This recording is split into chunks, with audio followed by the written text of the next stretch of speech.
พบกับผมอีกแล้วครับนักทดสอบรถระยะทางไกลนะครับอีกอุบลรถสวยวันนี้ผมอยู่กับ Honda Accord G8 นะครับโอ้ฮัลโหลฮัลหลาดูเลยฮัลโหลฮัลหลา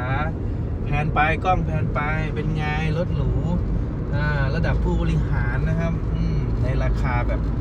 เบาๆลดล้านกว่าเหลือแค่100,000นิดเอาดิจอ Android นะครับCruise Control พวงมาลัยมัลติฟังก์ชันครบครันหมดเลยตอนนี้ผมใช้ Cruise Control อยู่ด้วยสบายครับขับทางไกลไม่เมื่อยนะครับมาดูกันครับว่าคันนี้จะถึงโกดังขายส่งรถมือสองจังหวัดระยองกี่โมงกันนะฮะตอนนี้วิ่งมาแล้วประมาณ150กว่ากิโลนะครับเพิ่งออกจากอำเภอขุขันธ์นะครับต้นทางอีกบนรถสวยนะครับจังหวัดอุบลราชธานีปลายทางก็อยู่ที่โกดังขายส่งรถมือสองจังหวัดระยองนะครับผมแล้วเจอกันนะครับที่ระยองนะครับโอเคไปพร้อมๆกัน